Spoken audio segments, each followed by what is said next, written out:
बिस्मिल्लाहिर्रहमानिर्रहीम, अस्सलाम वालेकुम जनाब। इस वक्त हम बना रहे हैं रोल्स। सबसे पहले तो आपको चाहिए कीमा।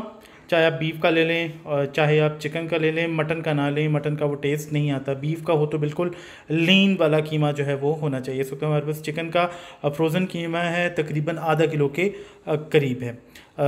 इसके बाद आपको नज़र आ रही है कैबेज, बंद गोभी हैं और शिमला मिर्चें हैं दो मीडियम साइज़ की, इनको बारीक बारीक काटा हुआ है। गाजरें हैं दो बड़ी साइज़ की, बारीक बारीक काटा हुआ है।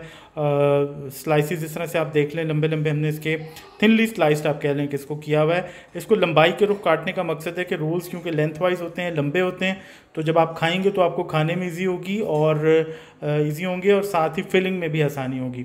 इसके साथ ही आपको रोल्स चाहिए। रोल्स की पट्टी आप कोई भी ले लें, लेकिन बिल्कुल फ्रेश ताज़ा वाली लें, रमज़ान से पहले बिल्कुल अच्छी अवेलेबल होती हैं। इसके बाद ये अदरक लहसुन आपको नज़र आ रहा है, इसके अंदर एक दो हरी मिर्चें हमने पीसी हुई हैं। ज़ीरा है 1 टेबल स्पून, अजीनोमोटो है 1 टीस्पून। ये ऑप्शनल है, डालना चाहें तो डाल लें, नहीं डालना तो ना डालें। इसके साथ ही नमक है, तकरीबन ये 1 टीस्पून से थोड़ा सा ज़्यादा जाएगा क्योंकि सब्जियों में अलग से नमक डालेगा, कीमे में अलग से, तो ये आप अपने टेस्ट के अकॉर्डिंगली बैलेंस कर लें। उसके बाद काली मिर्चें हैं 1 टीस्पून, हरी जो क्रश चिलीज़ हैं ये 1 टेबल स्पून है क्योंकि स्पाइसी होने चाहिए। अजवाइन आपको नज़र आ रही है, अजवाइन जो है ये तकरीबन 1/4 टीस्पून या 2-3 पिंचेस बड़ी वाली ले लें। इसके साथ ही आपको सॉरी मैं गलत बोल गया, ज़ीरा नहीं, ये इटालियन हर्ब्स हैं। आप चाहें तो ज़ीरा भी ले सकते हैं। वैसे इटालियन हर्ब्स में ये जो मिक्स पिज़्ज़ा वगैरह के लिए मिलती हैं ये भी ऑप्शनल है, लेकिन अजवाइन बहुत ज़्यादा ज़रूरी है। ख़ास जो फ्लेवर है वो इसका उसी से आएगा। उसके बाद हमारे पास अजीनोमोटो भी मैंने आपको बता दिया, ये सोया सॉस और सिरका है। और उसके बाद आपको ऑयल चाहिए होगा, 2 से 4-5 टेबल स्पून कीमे में जाएगा और थोड़ा सा सब्जियों में जाएगा। डीप फ्राइंग के लिए अलग से वो आपको बाद में दिखा देंगे। तो स्टार्ट करते हैं सबसे पहले। हाँ, उससे पहले ये प्याज भी हैं, ये तकरीबन 2 से 4 बड़े प्याज हैं। अगर आपके पास हरी प्याज है तो आप हरी प्याज भी यूज़ कर सकते हैं। तो सबसे पहले स्टार्ट करते हैं, इसमें आप पैन में डालेंगे ऑयल। ऑयल आप देख लें 3-4 टेबल स्पून डाल लें। इस वक्त मेरा ख्याल है हमने 2 से 3 टेबल स्पून के करीब डाला है, बिल्कुल थोड़ा ही है, कोई बहुत ज़्यादा ऑयली नहीं इसको बनाना। तो ये देख लें, प्याज के साथ हम डालेंगे, जैसे ऑयल थोड़ा सा गर्म हुआ है, गर्म है पैन पहले से, तो उसमें चलेगी प्याज। प्याज को हमने सिर्फ सॉफ्ट करना है, प्याज को हमने हरगिज़ लाल पीला नहीं करना है। जैसे ही सॉफ्ट होगी इसमें बाकी चीज़ें हम डालेंगे। प्याज 30-40 सेकंड के अंदर देखें बिल्कुल सॉफ्ट हो गया है, ऑयल गर्म था। अब इसके अंदर बाकी चीज़ें जाएंगी, जिसमें सबसे पहले जाएगा अदरक लहसुन। ये पेस्ट तकरीबन हमने लिया है 2 टेबल स्पून। अब समझ लें इसमें एक आध हरी मिर्च भी पिसी हुई है, वो ऑप्शनल है, वो बस हमारे पास अवेलेबल था तो हमने डाल दिया, ज़ाया नहीं किया। अदरक लहसुन गया, इसको थोड़ा सा मिक्स करें। इस कीमे को आपने फिलिंग के तौर पे बनाना है, इसका सालन पकाने की कोशिश नहीं करनी। अभी देखिए हमने ये कीमा डाल दिया, ये साइडों से तो वो खुल चुका है। अभी इसको 2-4 चमचे चलाएंगे तो आप ये देखिएगा कि बिल्कुल ठीक हो जाएगा, नॉर्मल कंडीशन में आ जाएगा। या इसको हम थोड़ा सा पानी डाल के आपको नेक्स्ट स्टेज के ऊपर ले जाकर दिखाते हैं। अच्छा जी, कीमे को आप देखें हमने थोड़ा सा पानी डाल के 1/4 कप से भी कम 2-4 टेबल स्पून उसको खोल लिया था, अनफ्रीज़ कर लिया था। ये घुल गया है कीमा तकरीबन हमारा। ये जैसे इसका गुलाबीपन ख़त्म हो गया है, अब हम इसके अंदर बाकी चीज़ें डालेंगे। अब जाएगा इसमें नमक मिर्च और इसके साथ आप डाल के इसको भून लें। ये 1 टेबल स्पून मिर्चें हैं, ये काली मिर्चें हैं, इससे फ्लेवर बहुत अच्छा आएगा। ये कुटी हुई फ्रेशली कुटी हुई काली मिर्चें हैं और इसमें थोड़ी सी वाइट पेपर भी शामिल है। आप सिर्फ ब्लैक पेपर भी डाल सकते हैं, कोई इशू नहीं है, हमारे पास अवेलेबल थी हमने डाल दी। ये 1 टीस्पून जो है लेवल के करीब हमने डाली हैं। उसके बाद इसमें जाएगा अजीनोमोटो और सॉल्ट। अजीनोमोटो तकरीबन 1 टेबल स्पून है, सॉरी टीस्पून है, और नमक भी 1 टीस्पून लेवल के करीब है, बहुत हीट नहीं आपने लेना। अब आपका काम सिर्फ ये है कि आपने कीमे को भूनना है। कीमा थोड़ा सा भुनता है तो इसमें सोया सॉस और वो डालेंगे सिरका। आपके सामने बड़ा खूबसूरत लग रहा है, खुशबू बहुत अच्छी आ रही है, फ्रेश चीज़ों की, जल्दी बन जाता है। अब इसमें 2 टेबल स्पून सिरका और 2-3 टेबल स्पून आप सोया सॉस डालेंगे। कीमा हमारा भुन रहा है, अब इसके साथ हम इसमें डालेंगे, क्योंकि इसको गलने वगैरह का ऐसा इशू नहीं है, चिकन का कीमा है, सोया सॉस और सिरका। ये क्या सिरका 1 to 2 टेबलस्पून आप डाल लें। इसको स्पाइसी और थोड़ा सा टेंगी होना चाहिए। ये क्या सोया सॉस। अब ये डाल के इसको आप 2-3-4 मिनट भून लें और कीमा हमारा रेडी होगा। अब आपको इसको रेडी फॉर्म में दिखाएंगे। जी कीमा हमारा भुन चुका है, ये डन है। और यहाँ पे रख रहे हैं हम अपना एक पैन।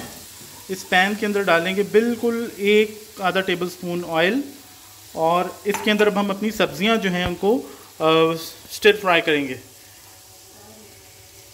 सबसे पहले हम इसमें डालेंगे सबसे पहले गाजरें, क्योंकि गाजरों को थोड़ा सा टाइम लगता है सॉफ्ट होने में, तो सबसे पहले हमने इसमें डाल दी गाजरें। और इसके साथ हम इसको थोड़ा सा सीजनिंग करेंगे सॉल्ट के साथ, अजीनोमोटो के साथ, सोया सॉस और सिरके के साथ। ये 2 से 3 चीज़ें आपने डालनी हैं। अजीनोमोटो ऑप्शनल है, वंस अगेन किसी को प्रॉब्लम है बीपी का तो वो ना डाले, लेकिन लेटेस्ट रिसर्च यही है कि आप अजीनोमोटो से कोई ख़ास नुकसान नहीं होता। अच्छा जी, गाजरें हमारे पास तो कहीं ऑरेंज वाली चाइनीज़ अवेलेबल थी, क्योंकि गर्मियों का सीज़न है, रमज़ान अब गर्मियों में आता है, तो वो फ्रेश वाली गाजरें अवेलेबल नहीं थी। तो ये है सीन। तो बस ये आप देखें 1-आध मिनट के अंदर ये गाजरें सॉफ्ट हो जाएंगी। इसको बस अब सीजनिंग करेंगे। बस पिंचेस में आपने इसमें चीज़ें डालनी हैं। 2-3 पिंच काली मिर्च है और सॉल्ट है। अजीनोमोटो बेशक डालें ना डालें, इट्स अप टू यू। और इसी तरह थोड़ा सा ये बस सिरका, ये थोड़ा सा ये सोया सॉस, और बस जैसे ये सूखता है इसको आप अपने कीमे के ऊपर ऐड करते जाएं। तो दूसरे पैन में हमने कीमा तैयार किया, ये उसमें ऐड हो जाएगा। और इसी तरह हम अपनी बाकी सारी सब्जियां भी फ्राई कर लेंगे। तो आपको सारी सब्जियां फ्राई करके दिखाते हैं।